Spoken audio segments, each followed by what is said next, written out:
Well, I thought it was a game of runs, a little sluggish, I would say, for a good part of the game. So you got to give St. John's a lot of credit on that.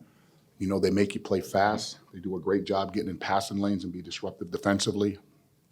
You know, Not having Jared, you see we're a little bit out of sorts offensively.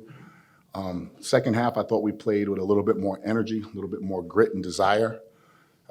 That wasn't there in the first half, but really proud of our group on how we were able to just find out how to win, find a way to win. I thought this was a game where I think our players grew up, our program grew up with respect to how to deal with adversity. And I thought we dealt with adversity the right way. We didn't get down because we were down. We didn't get disconnected. A month ago, we would have been disconnected. And that's what I tell our players all the time. Trust what we're doing. Believe in one another. It's a long game. And, we just want to be there at the end, make a free throw, make a shot. I thought Breed's shot was the shot of the game, the one in the lane, the hard pull-up jump shot. We were able to make a free throw and execute a late game situation. These games are coming down to 1-2 possessions. So overall, again, playing against a team that's trying to fight for a win, so I was really proud of our group. I love the team Mike has, and it goes to tell you about the quality and the depth of our league. You come on a road, a hostile environment that, the amp is always, and I'm really proud of our crowd. I always want to thank our crowd, our supporters, and our fans because they make this place a really, really hard place to play. So overall, I'm just proud of our players, everybody that stepped on the floor. Was really, really happy to be home today. And we're going to have a week off as we get ready to prepare to go on a 2-game road trip as we got to go to Creighton first, and then we got to go to Marquette. So congratulations to our young men. Look forward to having tomorrow off, put my feet up, and enjoy a Sunday for the first time in a long time. As a desperate team of playing, you go back to your preparation, stuff like that. Does that make a big difference in a close game like this? It does. Preparation's really important, And as a program, we always talk about the end of the game.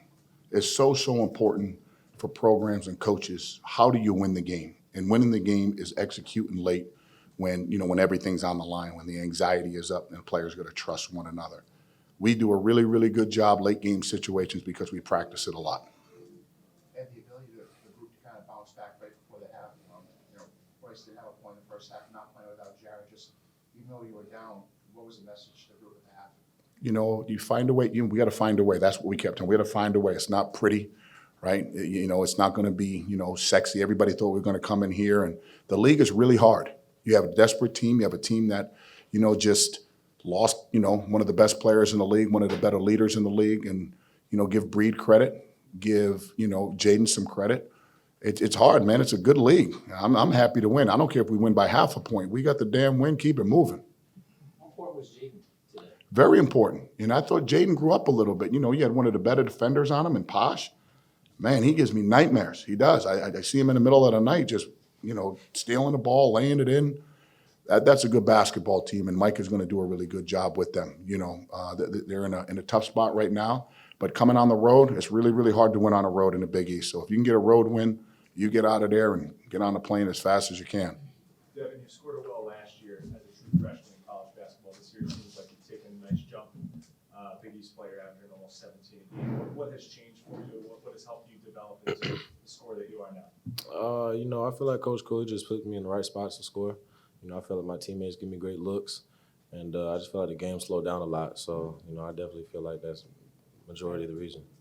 Devin, what did you see from your teammate Noah for the last 2 weeks? I feel like he has a huge confident booster. I see him in the gym getting the shots up every day, and we work on it all the time. I see him with Coach Thomas, so every time he shoots, I think it's going in, and I'm sure a lot of you guys do too. But I definitely see that in him. Now, hunting the shot a little more in the last couple of games, a little more aggressive offensively. I just have a lot of confidence within myself. I feel like I just get I get a little inch of being open. I'm letting it go. And, Coach Cooley tells me all the time, if I'm open, shoot it. He wants me to shoot it. So, I'm getting the confidence from my teammates and my coach. So, getting a little inch, is all I need. So I'm just going to let it go. It seems as if you're not putting the ball on the floor as much, just being more aggressive with your shot. Mm-hmm. Do you sense that or no? You said I'm not putting it on the floor as much? Not as much. Yeah. You're firing. Yeah, for sure. I feel like if I have an inch or, a step on someone, I should be able to shoot it. So. Coach, lineup status going forward? We're waiting on an MRI. And hopefully we can get some good news soon. I'm glad we have a week off, so that'll give us some time to get him some rest. We're going to need him. This bye is coming at the right time. So when we have some information from our medical staff, I'll be sure to let you know. So what stood out to you about Allen, Jared's presence without Jared? Say that again, babe. What stood out to you about Allen without Jared? He's a junior. He's been here before. We put him in a really tough spot because for this year, he's really been a combo guard, more a two guard than he's been a point guard. So that's somebody who's embraced the moment and is prepared. So many players, it's a long season and they worry about things they can't control. And I think he hasn't done that all year. He's in the moment and he seized the moment. And I think that's going to pay major dividends for us as we move forward. Ed, you went through stretches the last couple of years not having Jared. How much maybe you went back to that, understanding it's a new group, for them to understand what it's like to play without, like you said, the quote-unquote leader of the group? Well, it's a little bit of practice for the staff, but we have a totally different team. You had that dude sitting right there. That dude was pretty damn good, right? So, and now we have this guy and this guy, right? Right? It's just a different group. But as a staff, we prepared, but we've never played without Jared with this group. So that's why I was really proud of this win, because we were out of sorts, but we'll get better, especially if we get news that he's not going to be able to play. So I think it's something in his stomach. Kev, don't look at me as a doctor. You will be in trouble, bruh. You'll be in a lot of trouble. The sequence, I think you hit 1-3 right in front of the bench, and then you went on the other side, hit through. Just how much do you take pride in maybe not hitting those threes, but also threes that are kind of momentum changes? I feel like, I don't really think of it as much like what type of moment it is. I try to just, go out there and when I'm open and my teammates pass to me, just knock it down. I made the last one, the first one, and then I knew I was getting the second one off the play that we were running. So, I just had my feet set and just let it go. And, getting the ball over the rim, not shooting it short, and, seeing it go in the rim. We've had an opportunity to see Devin make 2 timely threes in this building. One was against Marquette on that right side of the floor. Today was a timely 3. I don't know if we were down. I think it was either tied or we were down. That was a really timely 3. So that's that's something where he's got a lot of confidence, and I'm really proud of him for that. A lot of kids wouldn't shoot that. To that point, just the way that he can be such a great two-way player. I think Devin Carter's the best defensive player in the country. I really do. I don't care what he does on offense. He ignites us defensively. Sure. Our defense ignites our offense. So then what does it mean for him to be able to come out and have 17 tonight in Big East? I expect that every single night. I really do, because he's so multifaceted. Whether you post him, whether you drive him, I'm going to have an open conversation with him because he missed 2 wide open layups. So we'll have a conversation on that, but that's something else different. But, right here, you're seeing one of the best defensive players grow in front of your eyes, and I think all of Friar Town and the AMP is going to love seeing him for time to come. And you drew a technical foul tonight. What did Soriano have to say to you? Oh, the referee heard it. To be honest with you, I don't know. I think in coaching, you got to leave other players alone. I don't know what he said to me. I'm glad he did say something, because, we got a point out of it, I believe. I don't know. It's a fair question, but I'm more worried about the Friars versus St. John's. Coach, you called that timeout with just a 4 minutes to play. What message you want to get across to your team? That was the last war of the game.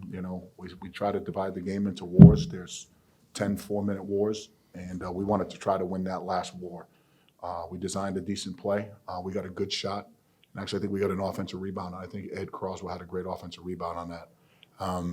Just to try to keep our guys locked in, I went with a shorter rotation in the second half because I liked our chemistry. Where in the first half, I didn't like the chemistry because we were subbing just to try to get energy in the building and in our team. But in the second half, I thought our men settled in and did a really good job. How great was it, Coach, to have a guy like Corey Floyd you could throw in there defensively at the end of the game and have his playing spell? Right, and Corey is continuing to grow. What a lot of people don't know about Corey is he's one of the youngest players in the Big East. Right, he's really young, he's really athletic, and he's getting better and better. His time is definitely coming, right? His number's being called at the right time from the staff, so he's another person who's going to be in the moment a lot. I trust him a lot on defense and offense, and he's just learning about how to play at Providence College right now, but we're going to need him as the year goes on. Any other questions? I appreciate you guys and really appreciate this building right here. This building is really, really special.